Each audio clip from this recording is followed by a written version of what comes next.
also discovering that you actually are toxic. We say a lot of people are toxic, but now, yeah, it has to also come from self. Yeah, that's what I discovered. I always sing this song: before you point one finger at a person, remember 3 are pointing back at you. Yeah.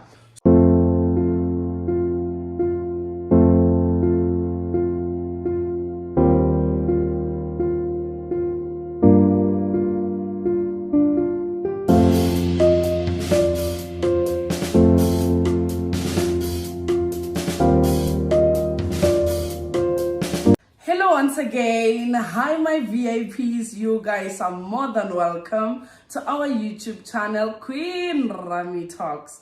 I did say this year we are busy, we are working. I get it. As you can see, I'm far from being done with collaborations. Ooh, look who's shy, as if she's new to our channel. If you don't know this queen, then you clearly have never watched my YouTube channel. I mean, welcome to the amazing, the vision bearer, you know. Guys, there are people who believe in you, and then there are people who want to see you get what you need. And this is the queen right here. Her name, I'm going to tag one of her videos. It's not one video, so one of them I will just tag it so that you can know more about this lady. But allow me to welcome our queen, Lady Ama Refilwe. Please introduce yourself and greet the VIPs. Hi.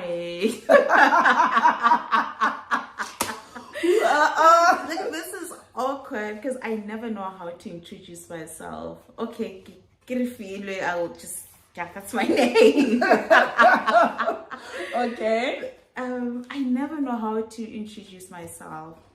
Yeah, I'm an African girl, as you can see. African queen, yes. Yeah. Yeah, hey. Yeah, I'm young, very young. Very young. And that's very, important. Very driven and passionate, and yeah. I love that, guys. And we do have her whole intro, her bio. If you want to know who she is, please visit our old videos, because on this video we literally want to focus on a very important topic that we usually do not discuss as Black people. So even if you are not Black, you're welcome to watch. It's for everyone. And as you saw on the title of the video, we are talking the importance of therapy. Yeah, we are not experts, we are just people who thought about this topic, and obviously my queen is the perfect person because she recently joined therapy. So we want to hear, what is this all about? Do we go for therapy because we are not okay, or is it something that we just need to consider? People, I think you go to therapy before you realize that you're not okay. Wow. Because by the time you realize that you're not okay, then like a lot of damage has already happened, be it mentally, physically, and all that. And you realize when you go to therapy that you have a lot of issues. Yes. I went to therapy because of other issues I was going through, but now rediscovering that I actually have abandonment issues. There was another thing, and also discovering that I like what do you call this? I have I am an overachiever, but I don't want the attention that comes with that. So wow, okay.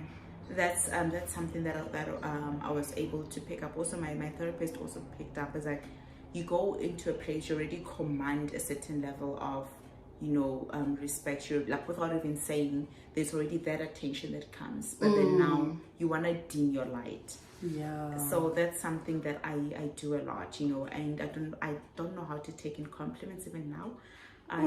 Like, if someone says, "Oh, you're beautiful," like, it's easier if you're responding to someone saying it on rather Instagram. than in person.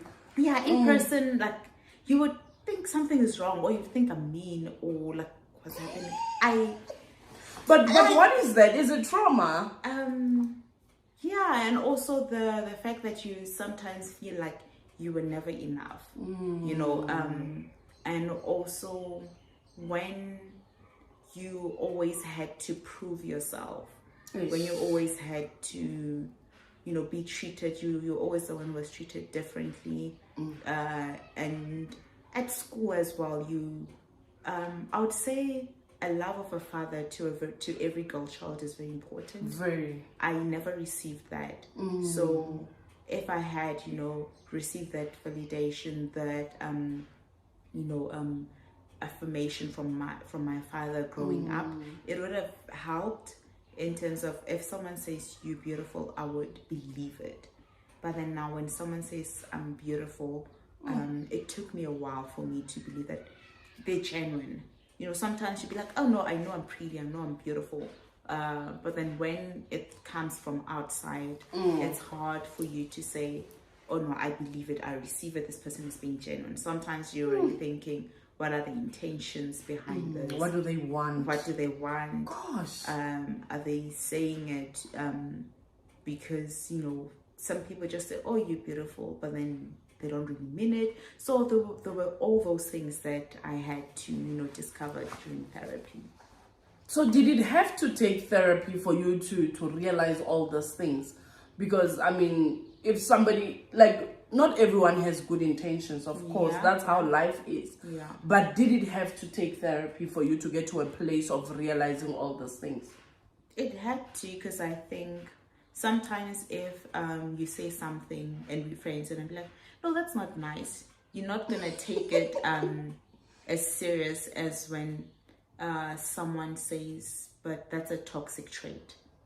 So now you realize that, okay, this and this happened. You go into therapy realizing, okay, that's a toxic trait. And now you're forced to look at yourself in a mirror and do that self-introspection.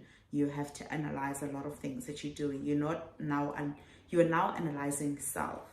You're not analyzing other people or situations. You're looking at self. You even make decisions, or you agree to certain things, and then you analyze the reasons behind that. And I discovered that I actually had a lot of toxic traits, which stem from how you grew up. Majority from how I grew up, and not just like family, also the community, also school as well, also the lack of a father figure, also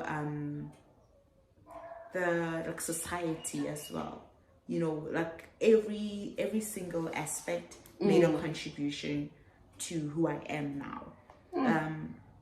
Words that are being said by a neighbor because of maybe how I was dressing, or because maybe I didn't want a certain area of my life to be known.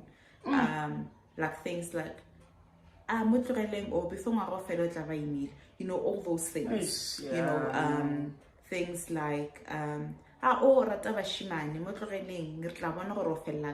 you know, all those things, things that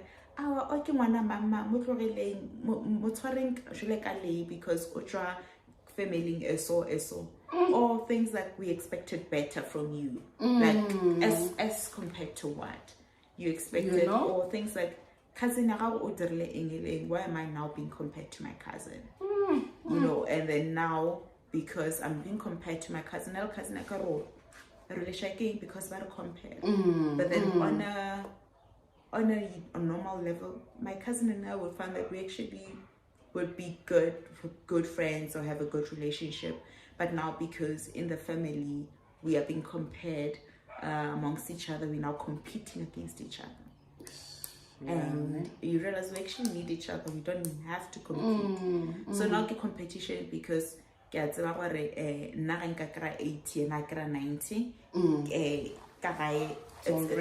already an issue.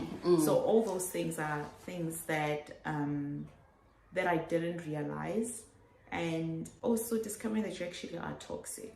We say a lot of people are toxic, but now, it has to also come from self.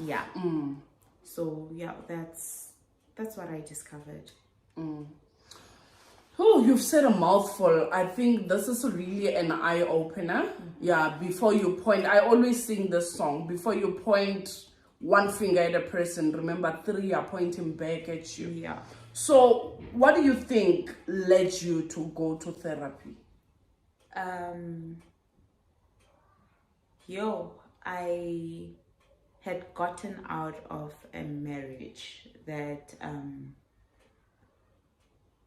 to me I like, I left my ex-husband, and it affected a lot of things. It affected my finances, it affected me mentally, it affected me emotionally, it affected my work, it affected my drive. At first I thought no, I was okay, but then it got to a point where even my manager at work was like, I'm going to refer you. And I was like, no, I'm fine. Like, no, I'm going to refer you. And that's how I went to therapy, because people from the outside now started seeing that, no, something is wrong. And she's not coping as she was. She's not as driven. She's making silly mistakes that she could avoid. So that element as well. So when my manager picked that up and then referred me, and then now I had to undergo therapy, and like that was a serious thing. Yeah. Didn't like it at first. I can imagine being told to look into the mirror and see some of those things that you prefer hidden. Yeah, and also I think with therapy, it's very important for you to have someone you gel with. Because I had the first therapist, I just felt like, no, I tried it for 2 months, and I was like, no, I'm ready to find someone else. And I found a lady, and very different. They found it like it was a different person, age-wise, experience, and I enjoyed seeing her. Okay. And I even looked forward to our sessions, and she would give me assignments to do, and like I had no way. I remember there would be days where I'd be like, oh, I don't feel like today's session. And she'd be like, okay, no, it's fine, let's do it on Teams. I said I don't feel. She's like, no, it's fine, we can do it on Teams. If you don't want to come, it's fine, we'll do it on Teams. Like, no, it's fine, I'll come to your office then. Because I was avoiding having to be accountable. I was avoiding having to address myself, having to now respond and give a feedback based on the assignment she gave me the week prior, all those. So it was a very interesting journey. Yeah, so how has your life improved ever since you joined therapy? I'm more aware. I'm even aware of situations I don't want to put myself in. I'm more vocal. And if I don't like something, I don't like something. So, but when I look at you, you're one of those ladies who correct me, you struggle to say no.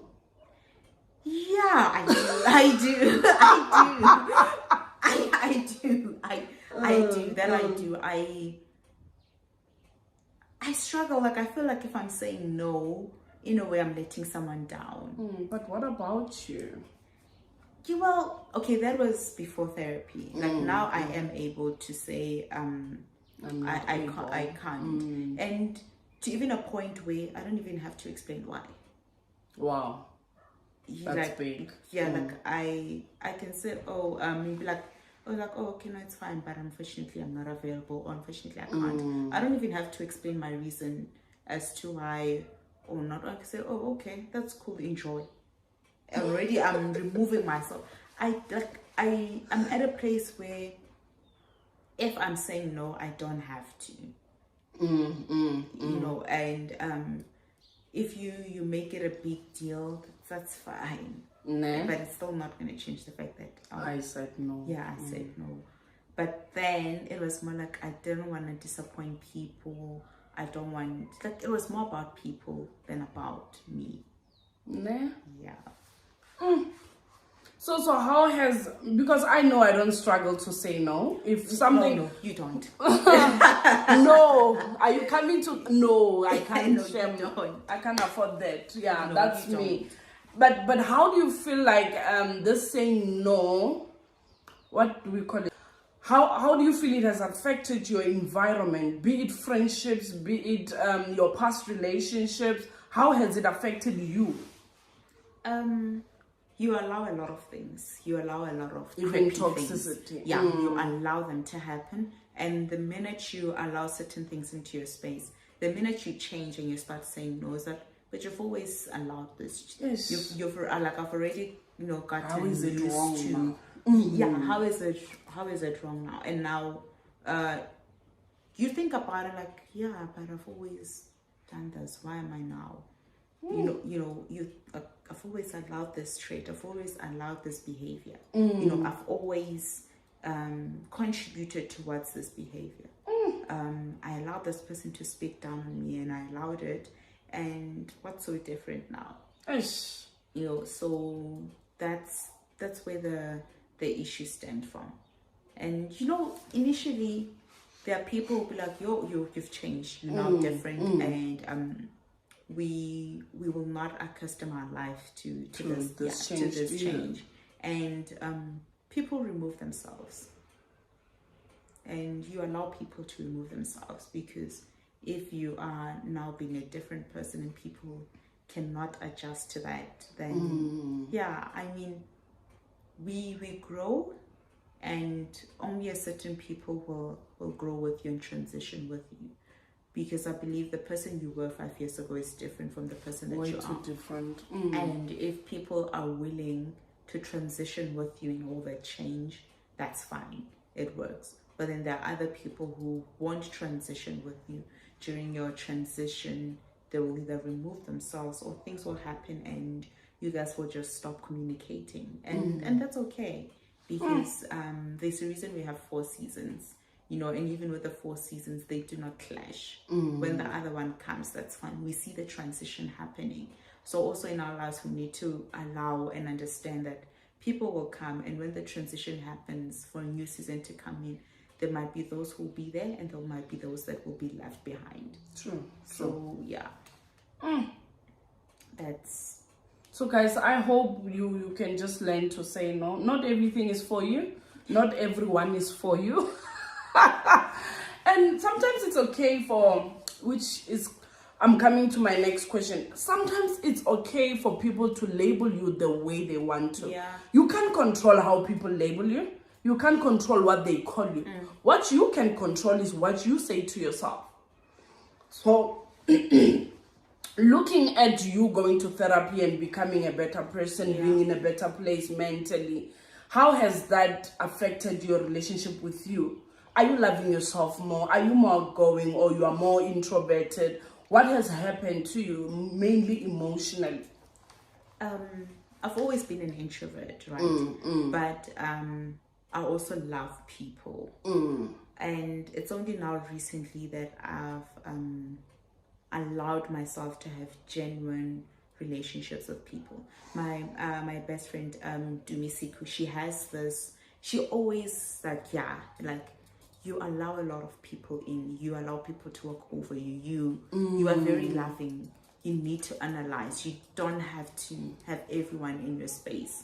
She always has an issue with this, because now when things don't work out, I'm calling her, this is happening, this is happening, this is happening. So she's always on my case about, and I think people just see me, but they don't realize that she's one person who has stood with me even throughout all the transition phases, and she keeps it real, she keeps it honest. But what I would say is, I've made changes in my life, and one thing I would say is, what we eat as well has a contribution towards you mentally.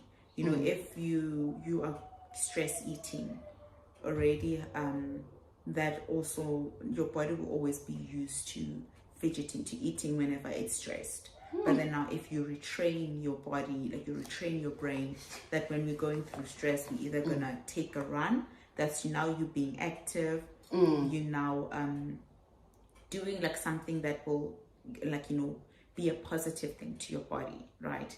As opposed to you now down the line, you are thinking, okay, I should eat chocolate, you're on the scale, you're like 10 kilos in, that now draws you back, you know.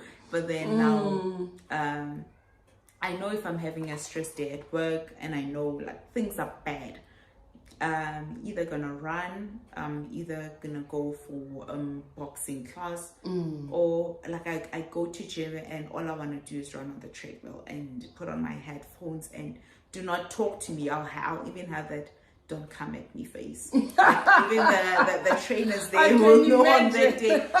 Avoid her. Yeah. Don't say anything. So yeah, that's what I've been doing. And because I love jogging, I think that's something that I've introduced as a, you know, as a routine. If I'm jogging, it's that I'm jogging, I'm going to gym. And if I'm going to gym, like, you know, what else am I doing? And outside of gym, what else in terms of my eating habits? I wake up in the morning.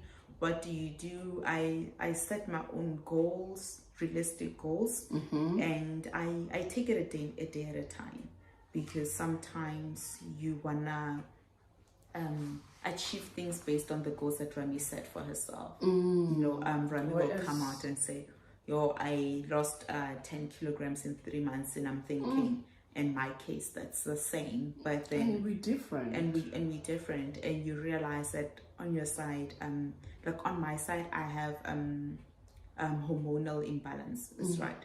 So it takes longer for me to lose weight, and not because I am not cutting, I'm not eating right, I'm not working out over, but also because of the imbalances in my hormones. You know, and balancing your hormones. Now your hormone is not producing it, your body is not producing a different hormone, which is making it 10 times harder for you to lose weight. Or now, because you've done this month now, your hormones will work properly, and then it may seem like, oh, okay, you've lost weight. And then now, so it's a back and forth thing. And yeah, I just got tired also of seeing a doctor trying to be on meds and trying to, so now I'm just doing what works for now, and what I'll be happy with, and what I can maintain as well.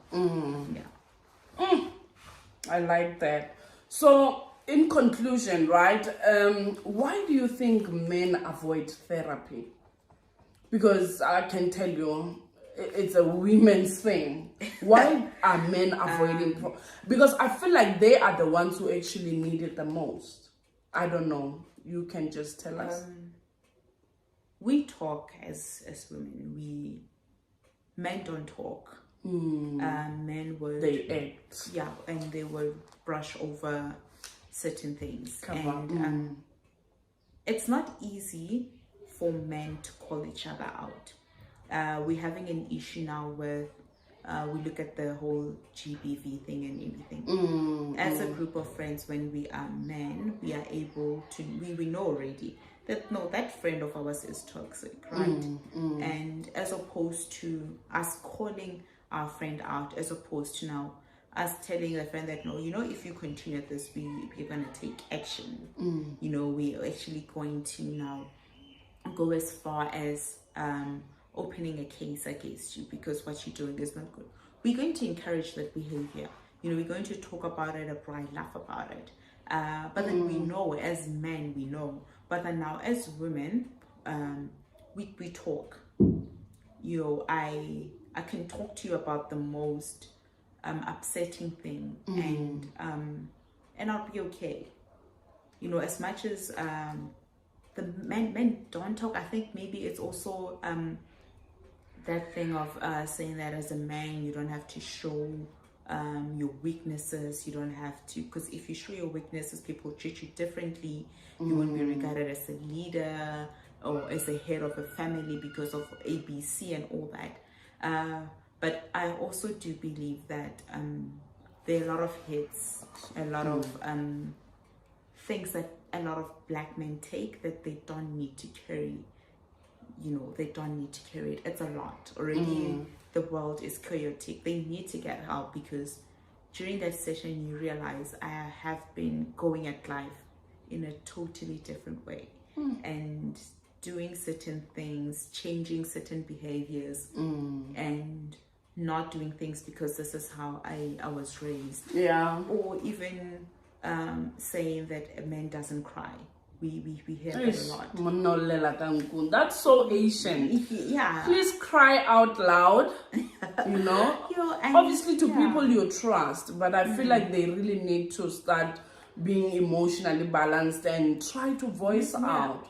Because I feel like all these men who are killing women, which is a pandemic in our country, we need to deal with this. Maybe therapy can help. Yeah, but also they have to want to go to therapy. And therapy is not gonna work like day one. It needs consistency. It's a journey. Yeah, it's a journey, and you need to be honest about it. You need to go to therapy and trust that what, I'm going to be open. I'm going to allow this journey to see. If it doesn't work, at least you tried your part. Yeah. But if it works, then it worked. But then if it doesn't work, that you did your best and it didn't work. And I like what you said when you said you met a certain therapy and within 2 months you knew this is not the person you want to work with. So it's okay to move on to the next one if that previous one is not working out. It is. Okay, so tell us, do you highly recommend therapy, and what would you say to somebody who is a bit reluctant to go for therapy? I do, and this is coming from someone who's rooted in like a Christian household, whereby they'll be like, no, you pray about something, you don't show people whatnot, all those things. Therapy has helped me a lot. I speak to my friends about therapy. My friends also go to therapy as well. I speak to my cousins about therapy, and I also reach out, especially to the guy friends. I'd be like, do not ever, allow yourself to get to a point where you are drowning and you have no one, to talk to. I think a few months ago I was speaking to a friend. I was like, are you okay? And he's like, what? I was like, no, are you fine? Like, are you okay? How are you? And it's just that, like, the how are you part, and it's so easy. And this friend of mine responded by saying, no, I'm good, I can't complain. I was like, you never complain. That's the thing. I was like, okay, I was like, oh, okay, you're fine. I just went straight to, okay, you never complain. I was like, and life can always be that perfect. True. Never is. That's true. And we spoke. I was like, can I call? Like, no, I'll call you. I'm a bit busy, I'll call you. Then the friend calls, we have a conversation, and then now the other day when we were talking, just after that conversation, she's like, I was talking to this friend of mine who wasn't doing well about bringing his thing, and then now I had to do what you always pull. I was like, what do I pull? Like, how therapists do. It's like, no, but then I was genuinely, being concerned, because I know that sometimes you want help, but it's not easy to ask for help. But if we are genuine friends and we see that this person is not, as active, this person doesn't communicate, doesn't say certain things, stop with that. No, this person didn't reach out to me. This person didn't speak to me. I was the last one to call. Why would I? But then when you now reach out to people, when you now play your role, when you friendship is not give and take. You shouldn't weigh friendship as, okay, I'm giving this is what I'm gonna get in return. Actually, it never works. Yeah, because now you are in a season of giving, the other person is in a season that they're being devastated, and they need, you know, to receive as much for them to get out of the season that they're in. Yeah, you'll be in a season whereby you need the most, and they'll remember you. You know, they will be there for you, not maybe at the same way you were. Maybe in your space it was financially, however, in their space they are there for you, you know, spiritually, emotionally. They're even able to say, I don't have much, but move in with me. Yeah.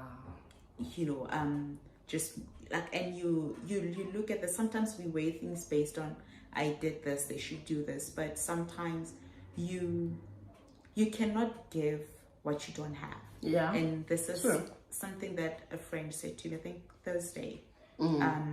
Refilwe, stop overextending yourself. Stop trying to help. If you don't have, you don't. You don't, eh?